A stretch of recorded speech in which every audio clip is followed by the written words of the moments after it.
Por el principio. Un buceo por los orígenes en primera persona.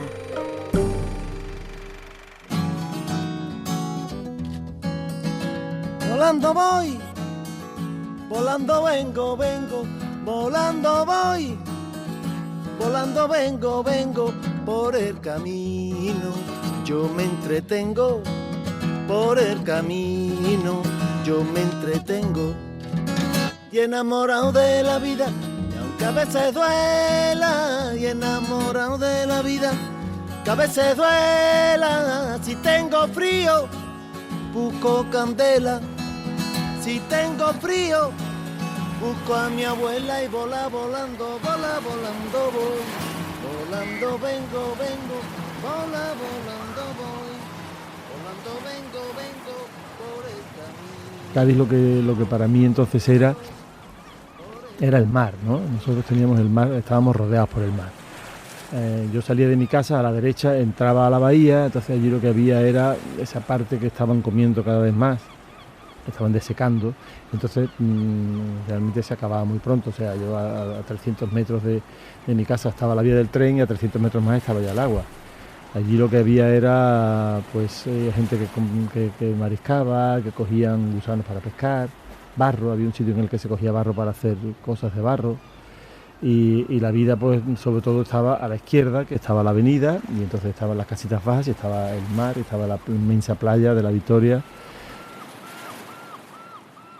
Recuerdo muchas tardes cuando estaba la marea baja, por la tarde al salir del colegio, de ir a la playa a jugar al fútbol, ¿no?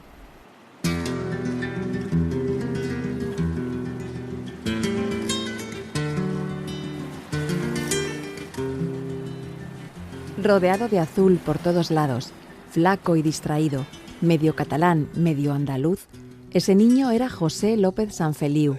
Aún no tenía el mechón de pelo blanco por el que años después le llamarían Kiko, ni había hecho un disco que llevaba en la portada la palabra veneno estampada en una tableta de hachís. Ese disco salió en 1977 sin llegar a público ni crítica, pero proyectado al futuro.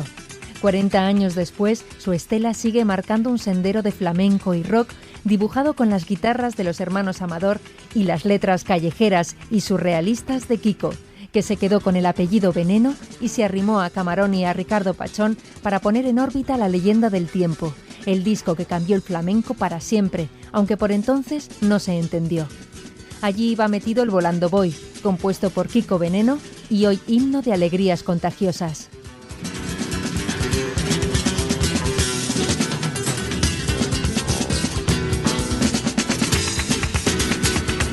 Después de 15 años de probar y grabar discos sin mucho tiento, en el 92 llegó Échate un cantecito, de la mano de Santiago Auserón. Lleno de personajes como el Lobo López, Joselito o el que llegaba en un Mercedes blanco, otra vez estaban ahí las calles, los personajes de barrio, los bares, las chirigotas de Cádiz, la música popular. Ahora sí, llegó el reconocimiento y el éxito de público, que propició 3 años después el disco Está muy bien eso del cariño. Después de unos cuantos discos más y las incursiones en la autogestión, han llegado la Medalla de Oro de Bellas Artes, el Premio Nacional de las Músicas Actuales, el reconocimiento general y el público que llena sus conciertos. La flor de la noche es para quien la merece, dice la canción. Esa mirada enamorada de la vida empezó a formarse mucho antes, en el patio de una casa rodeada de mar en Cádiz, donde está el principio. Por el principio. Por el principio. Por el principio. Es uno de mis sueños recurrentes, la infancia. Tú sabes que se sueña muchas veces con la infancia, entonces yo sueño con una especie de infancia, con una especie de visión deformada de cómo eran los alrededores del patio de mi casa. Chelito, bájame la ropa. Era un patio pues muy divertido, o sea, bueno, desde el punto de vista de los niños, claro que sí, era un patio que era un sitio magnífico para jugar. Jugábamos a todo, a la policía, a los ladrones, a los médicos, jugábamos a la pelota. Recuerdo un año que me echaron los Reyes un balón. Quillo, deja ya la pelotita. Inmediatamente partimos un cristal de una de las casas y entonces el balón desapareció. No llegó ni a por la tarde. O sea, eran 3 patios consecutivos El primero era el patio de la loca, que era una mujer que estaba loca, que nos daba bastante susto porque de vez en cuando te miraba, siempre estaba con como una especie de camisón rosa. Rocío, llégate a la tienda y me trae un kilo de arroz. Después estaba el patio del árbol caído, que estaba el segundo patio. El tercer patio era el mío, que era el más numeroso, en el que vivían más. En el que vivía Rafaela, en el que vivía Gonzalo, que era ciego, en el que vivía Gilla y don Antonio, su padre. Y vivíamos nosotros. A nuestro lado vivía Celia, que era, como tú, era locutora de radio. Le teníamos mucho cariño porque la escuchamos a veces en la radio.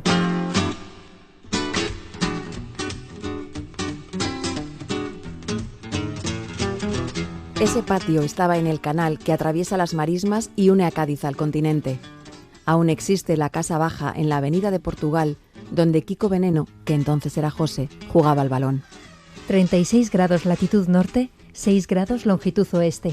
Esa casa estaba fuera de Puerta Tierra, como se llama a las murallas que protegieron a Cádiz de invasiones y ataques. El casco antiguo, la Tacita de Plata, quedaba dentro, y la zona moderna fue creciendo fuera de las murallas, arañando metros al mar. Dentro y fuera de Puerta Tierra, Cádiz era un patio. Ejemplos de arquitectura popular. Los patios fueron traídos por los romanos y siguieron con las gentes que venían de Persia y Arabia y los llenaron de plantas y de agua. Las puertas de las casas estaban siempre abiertas a la convivencia entre macetas de flores, el pozo o la azotea. En los patios había cocinas, lavaderos, tendederos. En ellos se hacía la vida.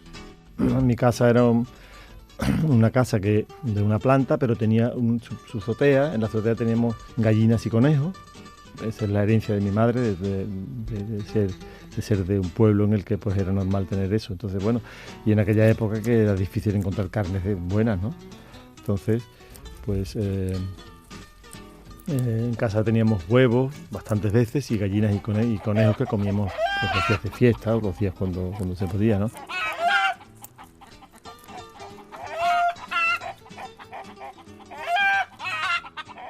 Yo recuerdo que mi madre me mandaba a la Avenida Portugal, a la tienda. Recuerdo pues comprar el cuarto de litro de aceite, la botella que te rellenaban con aquella máquina de palanca de presión, que te vendían el aceite a granel, la mantequilla a granel, el azúcar, los garbanzos, todo eso. Me acuerdo muy, muy vivamente de todo eso, de cómo eran las tiendas antiguamente y no eran ni mucho menos supermercados, ¿no?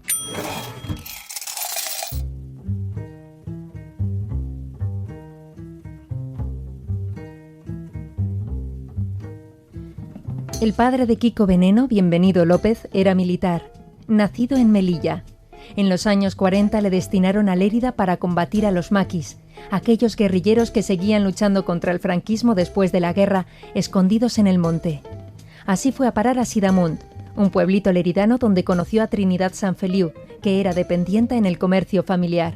Mi padre llega al pueblo de mi madre en el año 40-41. Él era entonces una compañía militar que se hospedan en el pueblo. Ellos estaban dando cobertura, eran un poco la línea de ataque contra los maquis, digamos. Pero esto todavía era la zona de la llanura del Pla d'Urgell, no era todo el Pirineo, pero era una zona en la que se hacía como un avituallamiento, era una base operativa para apoyar la lucha contra los maquis.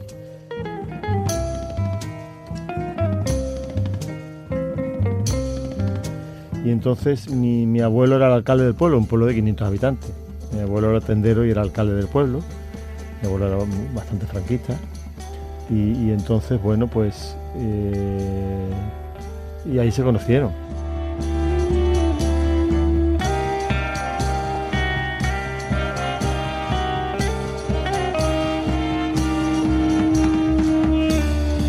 Mi padre creo que se alojaba quizás... no sé si se alojaba allí en la casa de mi madre, pero sí sé que iban a casa de unos parientes, muy que todavía también sigo en contacto con ellos, y ahí es donde iban ellos a hablarse, ahí es donde se establece su relación.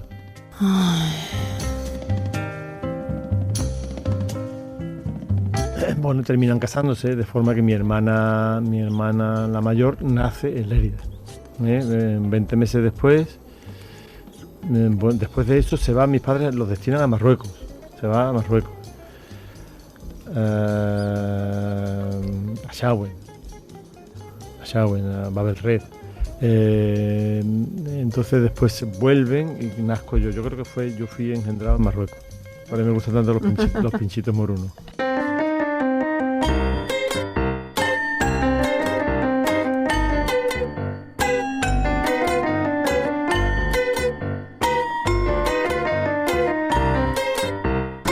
José López Sanfeliu, que muchos años después sería Kiko Veneno, nació en Figueras en 1952.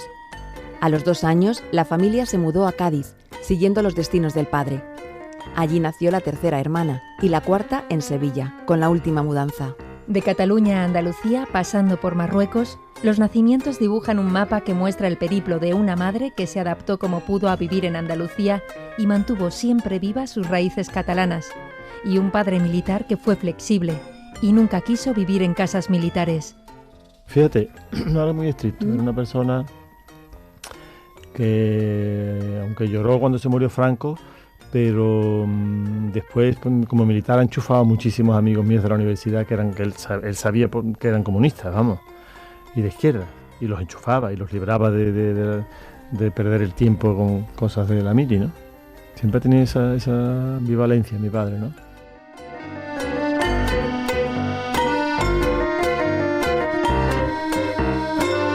Mi madre, me recuerdo que mis amigos cuando llegaban a mi casa la escuchaban hablar y decían, ¿cómo habla tu madre? El acento catalán que tenía, claro, les llamaba la atención, ¿no? Porque la mayor parte de ellos no habían salido de Sevilla. Y bueno, ella, como te digo, iba a hablar catalán con las monjas y fue una mujer que le costó trabajo, porque claro, ella vino ya mayor aquí a Sevilla y a Cádiz, y bueno, entonces pues le tiraba mucho su forma de ser y su cultura, la forma de hacer de comer, por ejemplo, las comidas tradicionales de aquí, de Sevilla, ella no las sabía, ¿no? Los clásicos potajes, los pucheros, el gazpacho, todas esas cosas típicas de aquí, pues no los hacía. Ella tenía otro estilo, más un poco entre el estilo catalán, que sí lo tenía claro, era buena cocinera, y algunas cosas que medio en las que innovaba un poco del estilo andaluz también.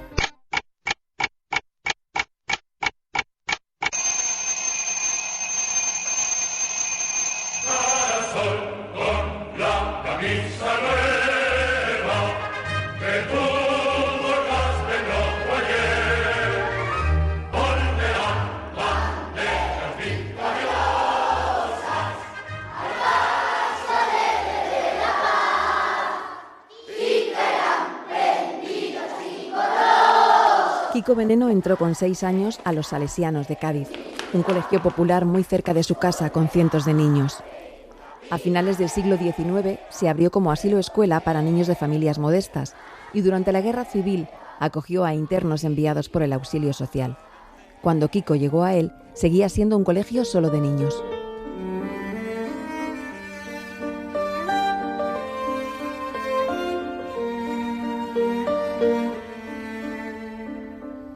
Bueno, recuerdo pues por las mañanas, como no, el cara al sol, formar las filas delante de cada clase y cantar el cara al sol, eso lo recuerdo vivamente.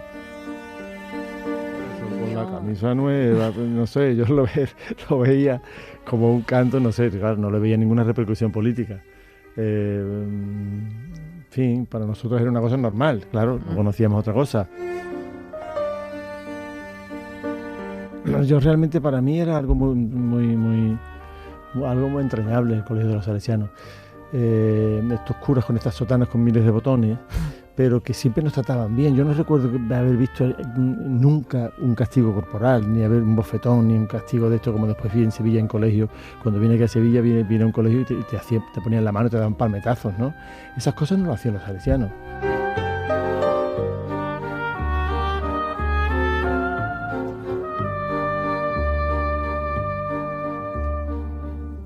Kiko, o José, iba andando al colegio, cruzaba la verja enorme y atravesaba el paseo de entrada hasta llegar a su clase, con 30 o 40 niños. Jugaba a la pelota en los recreos con sus compañeros, todos contra todos, y al salir seguían el partido en la playa. Aprendí a escribir allí, los salesianos, con pupitres de madera, con su tintero y con su palillero y su plumín. Eso me encantaba también, ¿no? Era una cosa bonita, ¿no? Aprendíamos también, claro, lógicamente con lápiz y goma de borrar, pero cuando ya sabías un poco escribir ya te ponían tus cuadernos más en serio. Recuerdo muy vivamente la época en la que empecé a aprender a escribir y a leer, ¿no? O sea, recuerdo como una verdadera revolución, ¿no? O sea que de pronto pasas de no entender a entender y poder escribir y copiaba unos cuadernos y tenía que copiar unas páginas de unos libros y me encantaba, ¿no? Me encantaba el hecho de poder copiar y entender todo lo que estaba escribiendo, ¿no? Como no le gustaba comer, se entretenía mucho a la salida de clase para llegar a casa. Se paraba mirando los tío-vivos que había por el camino. Yo era un chiquillo que comía muy poco, no sé por qué. Estaba siempre jugando, yo lo que quería era jugar y todo esto,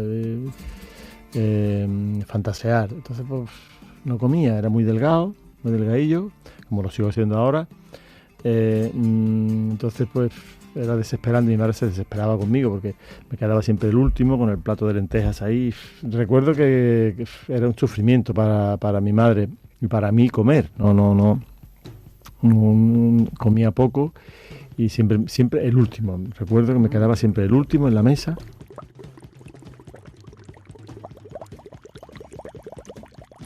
Claro, comíamos todos juntos y sí, a veces mi padre no podía venir, pero con mi madre y mi hermana mayor y mi hermana la pequeña que nació en Cádiz. En fin, yo siempre me quedaba el último. Era muy quejoso con las comidas, no me gustaba nada, lo que tuviera la verdura, no me gustaba, en fin.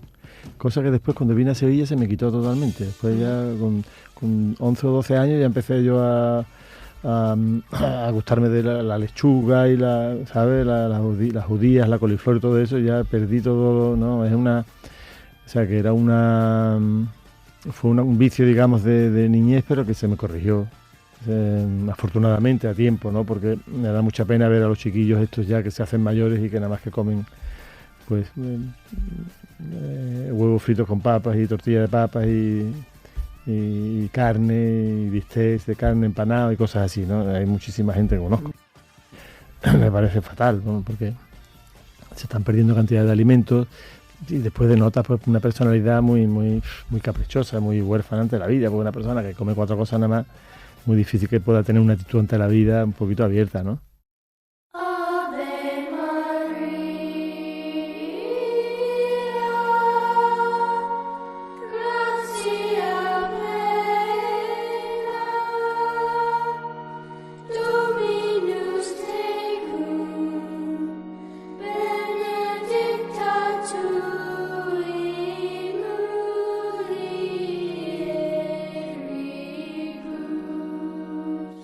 Y después, otra cosa muy interesante, que bueno, es muy interesante de cara a lo que ha sido mi vida posterior, bueno, había muchísima formación religiosa, pues la Semana Santa, el mes de María, había cantidad de actividades religiosas, todos los días misa en la iglesia que es de los salesianos, y ahí cantábamos, que eso siempre lo cuento yo en mis entrevistas, porque me dice, ¿usted dónde aprendió a cantar? Mira, yo aprendí a cantar.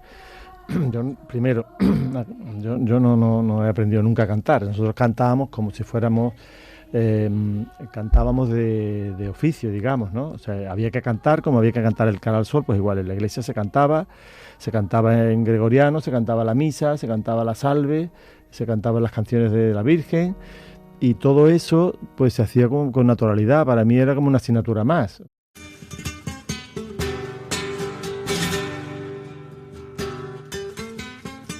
Realmente que cantáramos todos, para mí siempre ha sido una enseñanza, ¿no?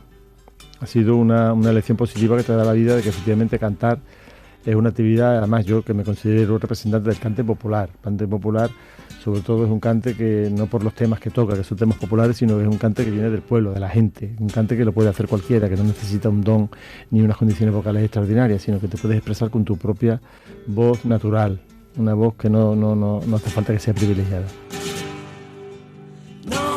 Mucho poder hablar sin cambiar la voz, caminar sin muletas, hacer el amor sin que haya que pedir permiso, escribir en un papel sin rayas.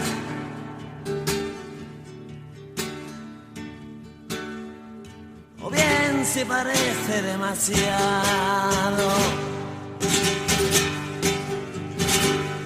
escribir sin tener que cambiar la voz, caminar sin rayas, hablar sin que haya que pedir permiso, hacer el amor sin muletas.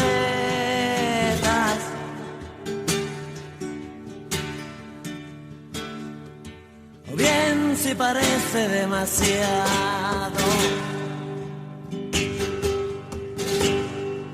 hacer el amor sin que haya que cambiar la voz, escribir sin muletas, caminar sin que haya que pedir permisos, hablar sin rayas.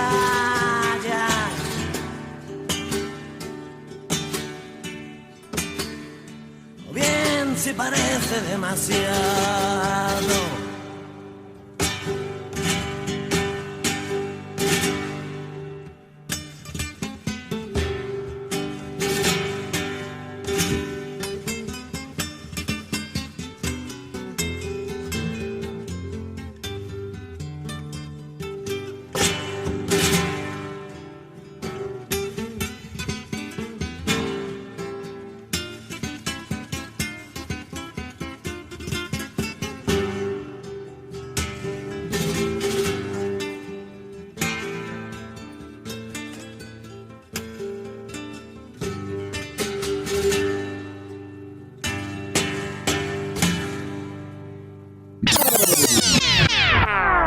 Eisenhower es el primero en descender del avión y el generalísimo Franco le da su cordial bienvenida.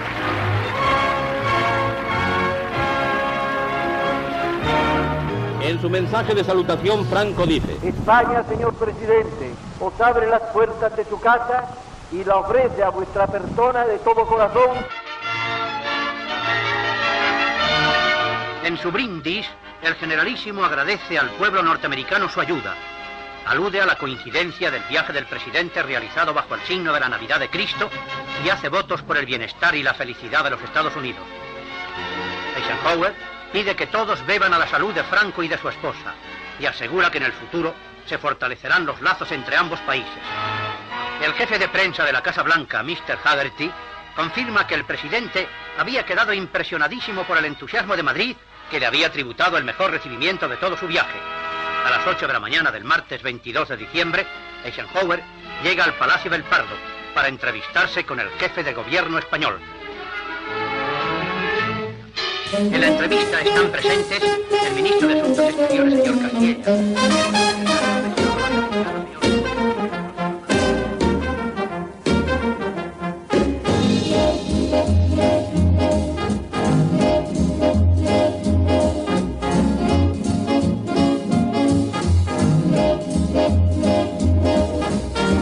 El 21 de diciembre de 1959, el presidente de Estados Unidos, Eisenhower, al que conocían como Ike, llegó a España. Estuvo menos de 2 días, pero esa visita supuso la aceptación de España como aliada de Estados Unidos contra el comunismo en plena Guerra Fría. Después del ingreso de España en la ONU y otros organismos internacionales, con esta visita el dictador consiguió salir del aislamiento que sufría desde el fin de la Segunda Guerra Mundial. El régimen montó un gran desfile con recibimiento de multitudes.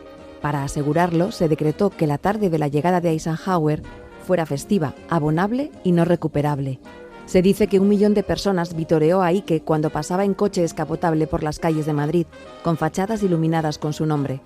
Más de 500 periodistas cubrieron el evento, que fue lo primero que se emitió desde España para Eurovisión. Claro, hubo una campaña de americanización, ¿no? del país.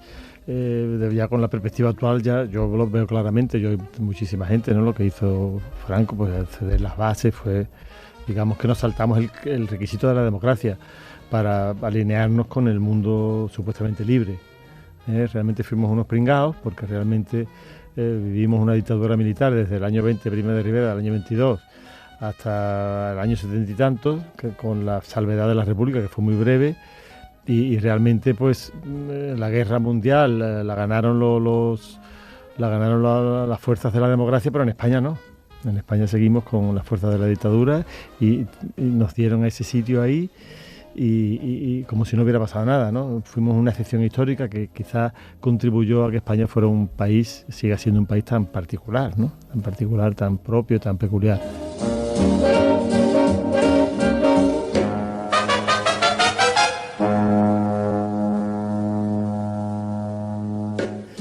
Recuerdo también un momento importante en el año 60, el último año que yo estaba en Cádiz, en el Colegio de los Salesianos, que fue el cuarto curso.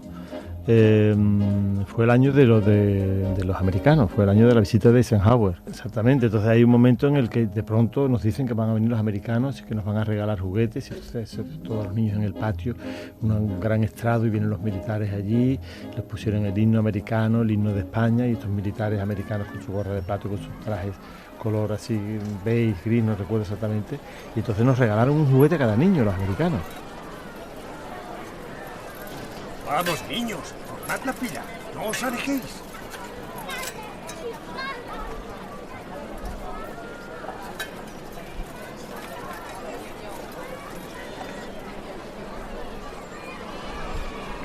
En orden, que hay para todos.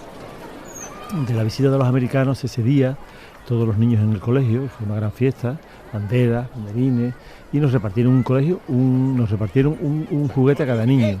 Que subíamos al estrado y uno de estos jefes americanos, uno de estos, me imagino que sería oficiales, y nos daba el juguete. A mí me tocó un pequeño xilofón, siempre lo he interpretado como una cosa premonitoria, un pequeño xilofón con cada tecla, con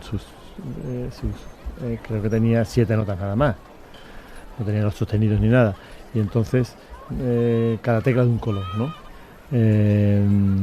Siempre lo pensé, digo, mira, me hizo ilusión, ¿no? En su momento me hizo ilusión, claro, eran una gente militares que te regalaban cosas, bueno, en fin, los militares eran los buenos de las películas, ¿no?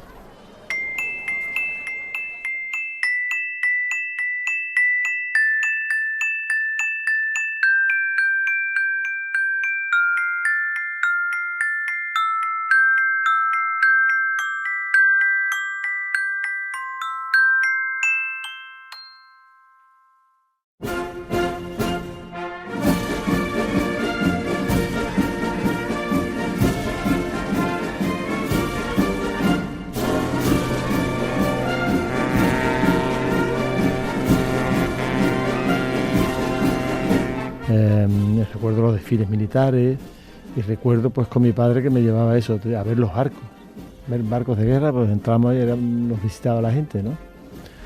Vivíamos en una época, pues claro que sí, la dictadura de Franco muy militarizada, ¿no? Los valores militares eran supremos, se les daba una importancia tremenda a los valores militares y a los valores religiosos, una sociedad. Yo percibía, ya claro, conforme ya tuve un poco de uso de razón, como se decía en aquella época, cuando hacías la primera comunión, que se decía que podías hacer la primera comunión porque ya tenías uso de razón. Entonces yo ya percibía un corsé ideológico, percibía en fin, percibía pues un estrechamiento de las vías, o sea, percibía que había que estar ahí con el ejército y con la iglesia a tope.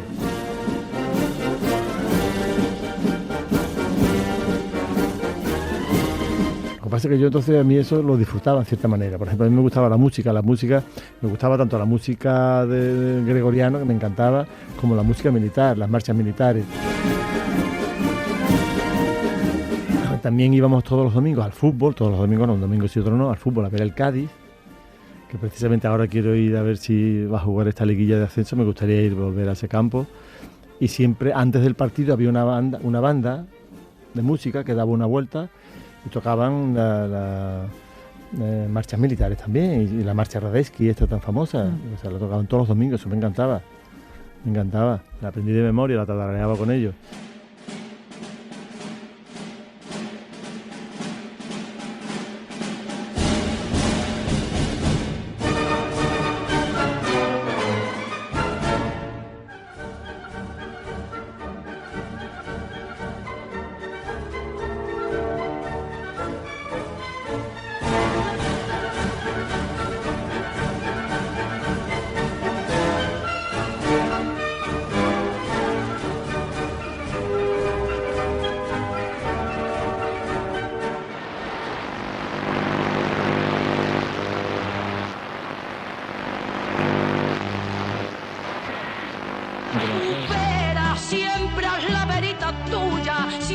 la verita tuya hasta que por ti me muera.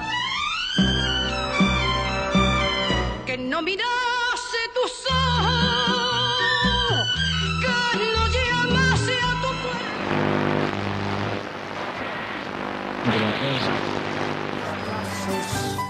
Musitando palabras de amor, ansiedad de tener tus encantos y en la boca volverte a besar.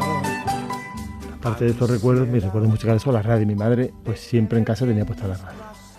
En la radio pues, entonces sonaba pues Juanito Valderrama, sonaba Sara Montiel, que tenía esa voz tan sugestiva, sonaba el que después me enteré que decían que era pecado escuchar, que era Nat King Cole, que cantaba Ansiedad de tenerte en mis brazos, musitando palabras de amor. Pues cantaba, que te he dicho, Antonio Molina, Lola Flores, Concha Piquer, Antonio Machín. Todo este tipo de cosas era la música de mi infancia. Digamos, era sobre todo de canción folclórica, canción española, de canción aflamencada, y la parte un poco más picarona y más moderna la ponía Sara Montiel. Estreché mi retrato con frenesí. Hasta que un verano, pues recuerdo haber ido al cine de verano, que era otra de las actividades guapísimas de aquella época, y haber visto a Enrique Guzmán cantando la de Popotito. Eso para mí fue una gran revolución. Yo con 8 años, de pronto ver que había un tipo de música con ese ritmo tan penetrante, con ese ritmo tan vivo, ¿no? Y digo, esto es una revolución, esto es una bomba. Además, una cosa que es que la veías, la escuchabas la primera vez y te enamoraba, ¿no? Las películas de Joselito, 12 cascabeles tiene su caballo, las películas de Marisol, Un rayo de sol, es maravilloso, todos los niños enamorados de Marisol, por supuesto.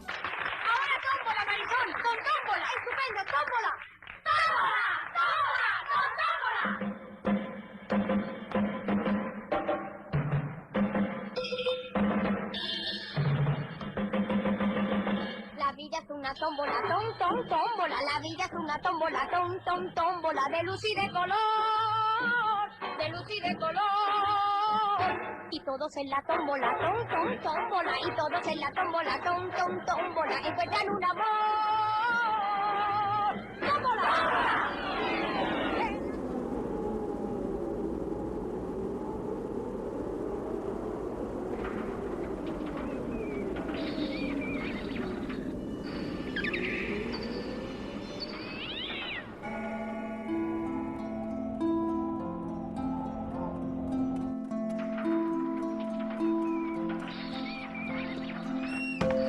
Kiko Veneno ha recordado toda su vida un sueño que tuvo con 6 años.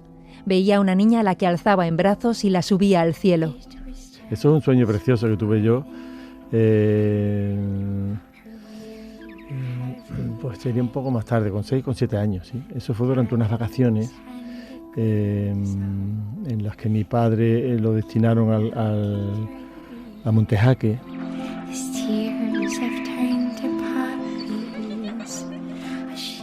Esto fue una niña que yo conocí allí, no sé en qué contexto, pero yo recuerdo que soñé que yo la levantaba con mis brazos y la subía al cielo, ¿no? Es una imagen que me encanta y me encanta visualizar.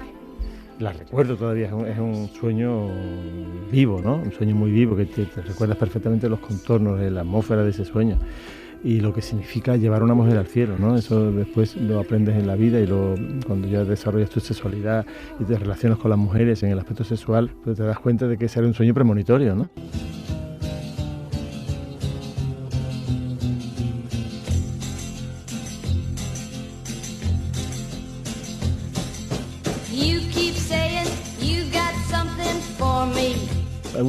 Tuve una época en que yo descubrí las mujeres, entonces me encantaban. Entonces yo las miraba. Después he sido mucho más tímido de lo que yo prometía cuando era niño. Entonces me quedaba mirándolas fijamente, ¿sabes? Y se cortaban, muchas de ellas se cortaban, porque, claro, era una cosa rara, ¿no? ¿Este niño qué le pasa? Un niño de 7 años que se te queda mirando fijamente, ¿no? Y tuve una época que recuerdo perfectamente que me dio por eso.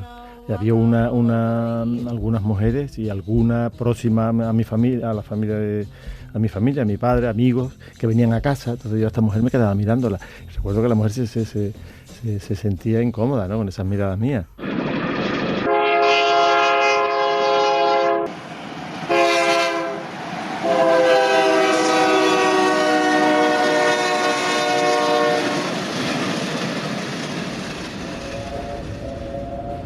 Su billete, por favor.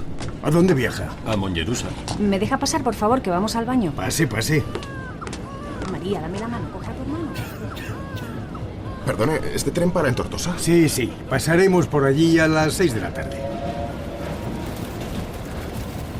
Manolo, ¿tienes la navaja? Toma y corta el chorizo. Un acontecimiento rompía la cotidianidad de la vida en Cádiz. Cada verano, Kiko y toda la familia cruzaban la península para llegar a Sidamún, el pueblo de la madre. Ese viaje traía paisajes nuevos, otros sonidos y la conexión con la cultura catalana. Kiko Veneno ha mantenido toda su vida el vínculo con su tierra natal.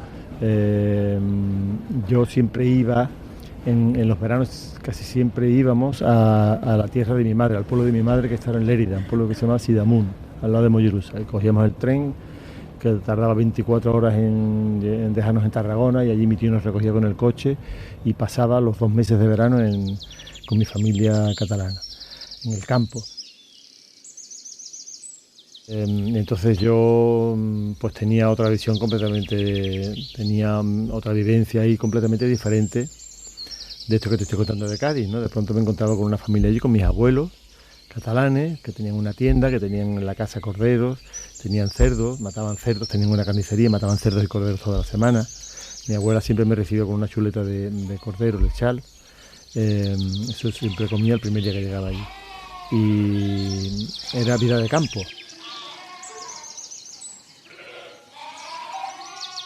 Vida de campo, yo cruzaba la carretera para ir a coger tomates y a la huerta. Yo iba con mi tío al campo a ayudarle a coger caracoles, hasta llevaba un tractor, aprendí un poco a manejarme con el tractor, en fin, cosas de niños, pero con el campo, ¿no? Y era otro sistema de valores, ¿no? Otra familia que tenía allí, que solamente la podía visitar en verano, y otro tipo de vida maravilloso también. Yo recuerdo que aprendí ahí en el banco de la puerta de casa de mis abuelos, aprendí yo mis primeras rumbas con la guitarra, y con mi primo cantábamos la de Mataron al gitano Antón, y la de Una lágrima cayó en la arena. Aprender un poco a tocar eso lo aprendí allí, en Cataluña. Creo que hasta los 16 años estuve leyendo.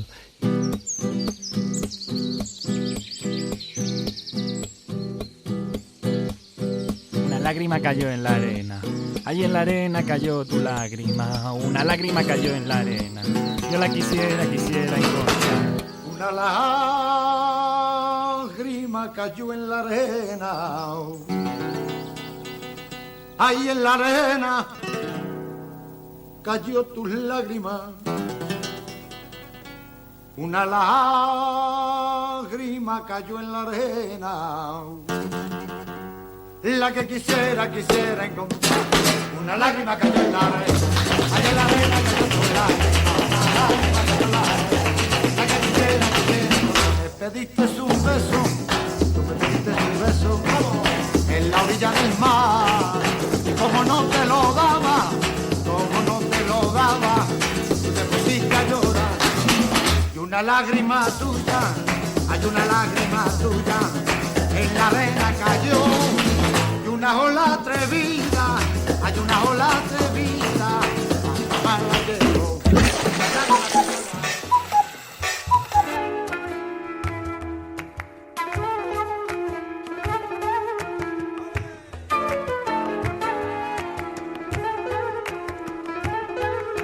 En 1961, con 9 años, la familia se mudó a Sevilla, al barrio de Nervión, que en esa época estaba a extramuros, comunicado con un tranvía con el centro. Nervión nació a principios del siglo XX, cuando se propuso la zona para hacer una ciudad jardín, de las que entonces se construían en Inglaterra. Los terrenos eran del marqués de Nervión y el barrio se concibió en torno a un eje central que era la Gran Plaza, justo donde fue a vivir la familia de Kiko. En Nervión estaba, y aún permanece, el campo de fútbol del Sevilla. También estaba la cárcel y el templete de la Cruz del Campo, que dio nombre a la cerveza que instaló allí su fábrica. En los años 20 y 30, en el barrio la mayoría eran chalets con jardín, pero en los 60 se impusieron los bloques de viviendas. Yo vivía en uno de los primeros pisos que había en la ciudad. En esa parte de la ciudad solamente había pisos enfrente del campo de Sevilla, que estaban los pisos de la Diputación, que se llamaban, siguen existiendo, y el primer piso que se hizo en la Gran Plaza, sí, que era un piso de 8 plantas, y nosotros vivíamos en el 8º. Los niños del colegio venían para subirse en el ascensor y subirse allí, porque eso era una novedad, ¿no? Subirse a mi casa era una completa novedad. De pronto me metí en una especie de modernidad, ¿no?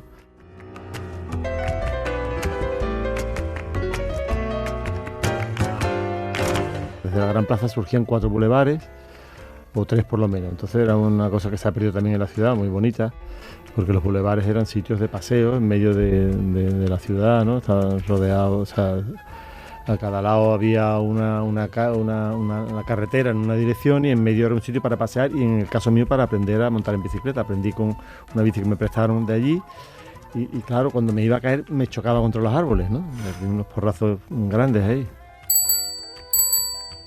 Y donde vi, un día estábamos jugando a fútbol y vimos a un atracador que había atracado el banco de hispanoamericano que estaba debajo de mi casa, y el tío corriendo, y uno de los empleados del banco detrás de él, al atracador, cogerlo, y detrás de unos guardias urbanos, y nosotros allí con la pelota, y nos pusimos allí nosotros, claro, los vimos allí, pues fuimos también corriendo a ver qué pasaba detrás de...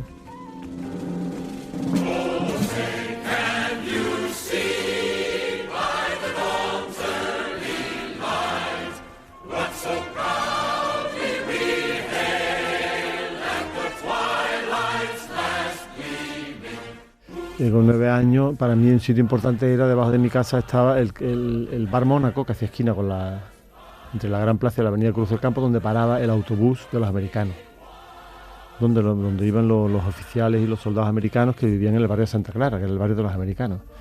Y entonces veíamos los primeros negros que yo he visto en mi vida, los he visto ahí.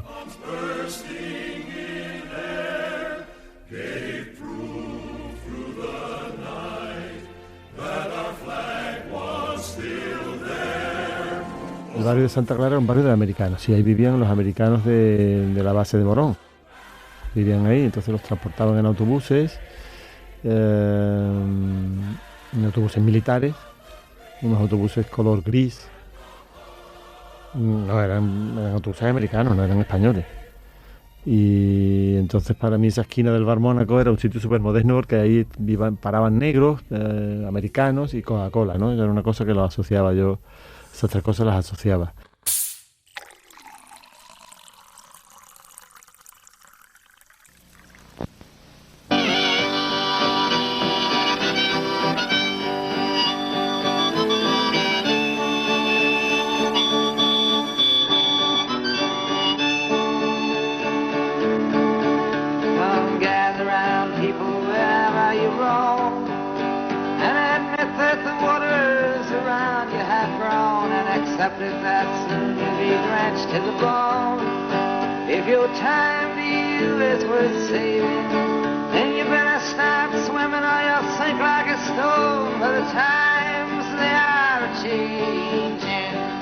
En los años 60, en Sevilla, llegaron los primeros intentos de incorporar pulsaciones flamencas al rock, con grupos como Gong, en el que estuvo Silvio, un músico convertido en mito y referencia para muchos otros fuera del mapa andaluz, y sobre todo la banda Smash. Aunque un poco antes, y en Estados Unidos, un guitarrista español magistral, Sabicas, había grabado un disco junto a otro guitarrista norteamericano, Joe Beck, en el que se mezclaba flamenco y rock. Mientras tanto, sin saber que él abriría nuevos caminos en esa combinación sonora, Kiko Veneno tenía un grupo melómano y guaquetero, escuchaba lo que traía la radio especializada y buscaba vinilos de segunda mano en su barrio sevillano. Ya teníamos un grupo en el colegio que era con 15 años y empezamos a escuchar a Bob Dylan, a Creedence Clearwater, a los Rolling, empezamos a escuchar, había programas de radio ya interesantes en Sevilla. Alfonso Eduardo Pérez Orozco hacía un programa cada día que se llamaba De 1 a 2, que se llamaba Es grande ser joven, ahí escuchábamos todo el soul, Aretha Franklin, En los Four Tops, ahí escuchábamos a todos los grupos ingleses, a los Kings, a los Who, Manfred Mann, y ya por nuestra cuenta empezamos nosotros a investigar y a escuchar la música americana, escuchar a Joan Baez, escuchar a Bob Dylan, escuchar a Creedence Clearwater, escuchar a Ray Charles.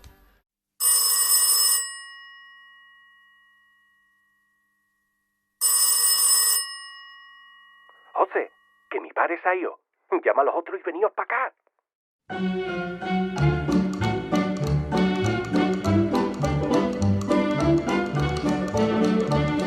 Esto empezó por la afición de un amigo nuestro del colegio, cuyo padre era melómano, y entonces cuando se iba de casa, nosotros furtivamente nos reuníamos en casa de él y escuchábamos a Edith Piaf, escuchábamos a Ray Charles, escuchábamos a Wes Montgomery, escuchábamos la primera música seria, algunas cosas de música clásica, en un tocadiscos maravilloso que, cuidado, nuestro amigo Antonio Acosta, limpiaba con su valletita los discos para que el padre no notara, y los ponía con una delicadeza, y era un buen equipo de música.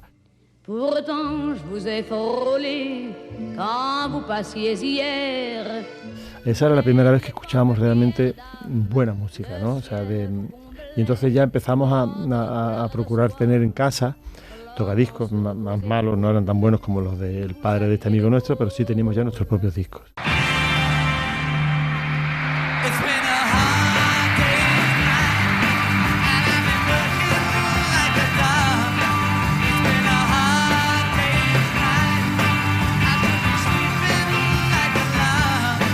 Mi hermana tenía el tocadiscos en su cuarto, entonces yo iba allí a escuchar con ella, y cuando no estaba ella. Mis primeros discos que yo compraba cuando tenía 13 años, cuando me empecé a aficionar a los Beatles, que los vendían de segunda mano en un kiosco que había en la Gran Plaza. Me acuerdo que costaban 25 pesetas. Discos usados, pero eran discos de 4 canciones, o de 2 singles, o EP de 4 canciones.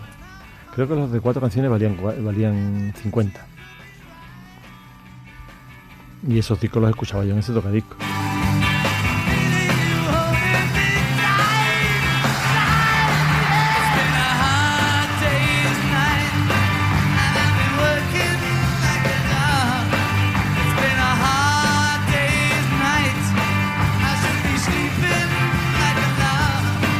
Sí, yo chupé rueda de mi hermana mayor porque en 2 aspectos. En el tocadiscos, en escuchar música. También ella tenía una guitarra que daba unas clases de música en la Sagrada Familia, en las monjas, porque mi madre las llevaba a la Sagrada Familia de Urgell, que es una monja que hablaba catalán, con lo cual mi madre aprovechaba para hablar catalán con las monjas. Y entonces con esa guitarra también yo aprendí mis primeras canciones, también con 13 o 14 años, y después los guateques, que ella hacía guateques. Mis padres eran muy liberales, por lo que yo veo, porque las dejaban a mi hermana hacer guateques con sus amigos, con su pandilla. Hacían guateques en la casa, entonces yo a veces me quedaba y estaba con ellos, le ponía yo los discos.